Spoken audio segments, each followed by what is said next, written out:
Vous avez remarqué une petite zone molle sur le crâne de votre chiot. Peut-être en le caressant, votre doigt a rencontré un endroit qui cède légèrement sous la pression. Immédiatement, l'inquiétude vous gagne. Est-ce normal? Est-ce dangereux? Faut-il courir chez le vétérinaire? Cette fontanelle ouverte, souvent observée chez les chiots de petite race, est un sujet qui génère beaucoup de confusion et d'inquiétude chez les propriétaires. Pourtant, la réalité scientifique est bien différente de ce que l'on imagine. Une fontanelle ouverte chez un chiot n'est pas nécessairement un signe de fragilité ou de maladie. En fait, c'est un phénomène parfaitement normal dans le développement crânien de nombreux mammifères, y compris les humains. Mais alors pourquoi certains chiots gardent-ils cette zone molle plus longtemps que d'autres? Et que faire si elle ne se ferme pas? Vous repartirez avec une compréhension claire de ce qu'est cette fontanelle, pourquoi elle existe et surtout comment savoir si elle nécessite une attention particulière ou non. Vous découvrirez des techniques concrètes pour évaluer la santé crânienne de votre chiot sans stress inutile. Et vous apprendrez à distinguer les situations normales de celles qui justifient effectivement une consultation.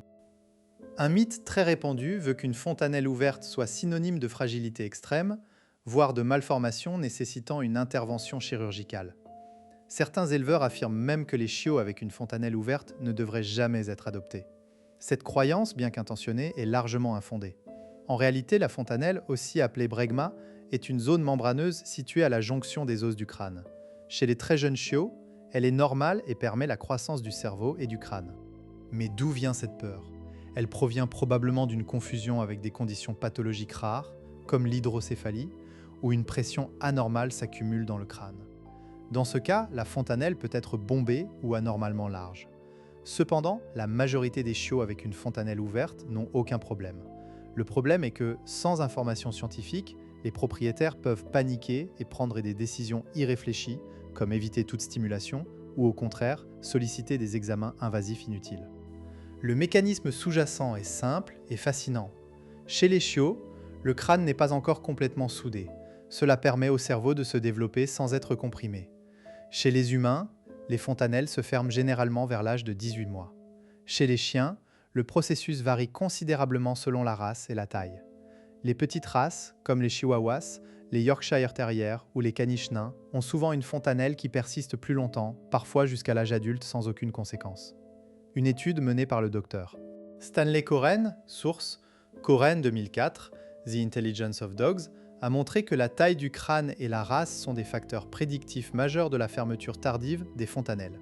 En fait, chez les races miniatures, la fontanelle peut rester ouverte toute la vie sans problème. Prenons l'exemple de Sophie, 32 ans, architecte à Lyon, qui vient d'adopter un petit chihuahua nommé Titi.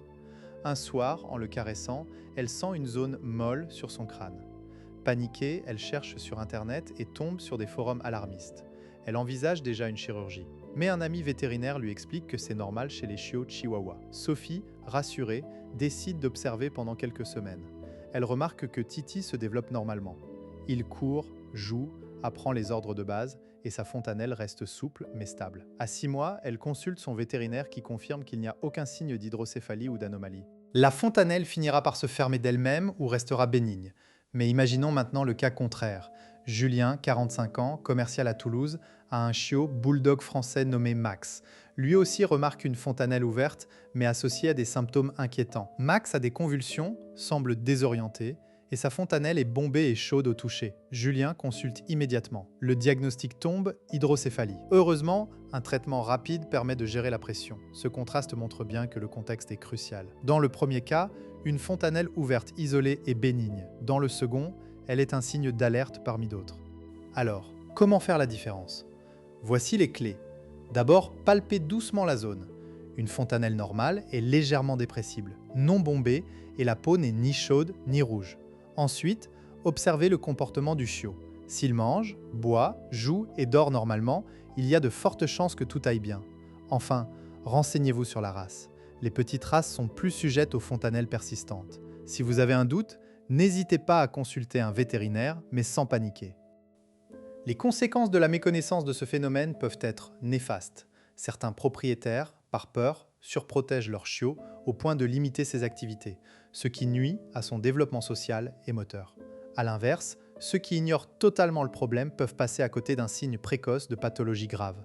Une approche éclairée permet d'éviter ces deux extrêmes. De plus, des études en cognition animale, source Horowitz 2009, Inside of a Dog, montrent que le stress du propriétaire se transmet au chien. Un humain anxieux rend son animal anxieux. Comprendre ce qui est normal aide à rester serein, ce qui bénéficie au bien-être du chien. Technique 1. L'évaluation palpatoire sécurisée. Avant toute chose, lavez-vous les mains pour éviter toute irritation. Asseyez-vous avec votre chiot calmement, idéalement après une séance de jeu pour qu'il soit détendu. Placez délicatement le bout de vos doigts sur le sommet du crâne, juste derrière les yeux, en formant un triangle avec les oreilles. Palpez sans appuyer. Si vous sentez une zone un peu plus molle, c'est probablement la fontanelle. Notez sa taille approximative en centimètres et sa consistance. Une fontanelle normale est souple mais pas spongieuse, sans relief anormal. Répétez cette palpation une fois par semaine pour suivre l'évolution. Si elle diminue, c'est bon signe. Si elle reste stable sans symptômes, pas d'inquiétude. Exemple, faites-le chaque dimanche après le repas, quand votre chiot est calme. Technique 2, le journal des signes associés. Gardez un carnet où vous notez quotidiennement quelques observations comportementales et physiques, par exemple, l'appétit, mange-t-il comme d'habitude? Le niveau d'énergie, joueur ou léthargique. La coordination, marche-t-il droit? Si vous remarquez un changement soudain, comme une inclinaison de la tête ou des cercles, notez-le. Ce journal vous permettra de détecter une tendance et de fournir des informations précises à votre vétérinaire. Exemple, Sophie a noté que Titi était toujours aussi gourmand et qu'il courait sans problème, ce qui l'a rassurée. En revanche, si vous constatez que votre chiot urine moins ou semble avoir mal à la tête, gémissement, frottement de la tête, c'est un signal d'alarme. Technique 3. La consultation éclairée. Si vous décidez de consulter un vétérinaire, préparez vos questions à l'avance pour ne pas être submergé. Demandez spécifiquement: ma race de chiot a-t-elle une prédisposition aux fontanelles persistantes? Et quels sont les signes d'hydrocéphalie que je dois surveiller? Évitez de demander immédiatement un scanner ou une radio si le vétérinaire ne le propose pas. Un examen clinique suffit souvent. S'il recommande des examens complémentaires, demandez pourquoi. Un bon vétérinaire vous expliquera les bénéfices et les risques. Exemple, Julien a consulté un vétérinaire comportementaliste qui lui a expliqué que les bulldogs français ont un risque plus élevé d'hydrocéphalie, mais que des examens invasifs n'étaient pas nécessaires sans symptômes. Vous vous demandez peut-être, mon chiot a 8 mois et sa fontanelle est encore ouverte, est-ce normal? Absolument. Comme nous l'avons vu, chez les petites races, cela peut persister jusqu'à l'âge adulte. Tant qu'il n'y a pas d'autres symptômes, c'est probablement une variante normale. Un autre point, mais si elle ne se ferme jamais, n'est-ce pas dangereux? Non, pas intrinsèquement. Le crâne est une structure solide. Une petite zone membraneuse ne compromet pas sa solidité. Cependant, si votre chiot est un athlète canin ou pratique des sports de saut, discutez avec votre vétérinaire des précautions éventuelles. En conclusion, une fontanelle ouverte chez votre chiot n'est pas une fatalité. C'est un rappel que le développement canin est un processus complexe, parfois lent, mais souvent parfaitement sain. Armez-vous de connaissances, restez observateur et apprenez à faire confiance à la nature. Et si vous avez aimé cette vidéo, abonnez-vous à Cognition Canine pour ne pas manquer nos prochains décryptages scientifiques sur le comportement et la santé de votre chien. Activez la cloche pour être informé des nouvelles publications. Ensemble, devenons des propriétaires éclairés pour le bien-être de nos compagnons.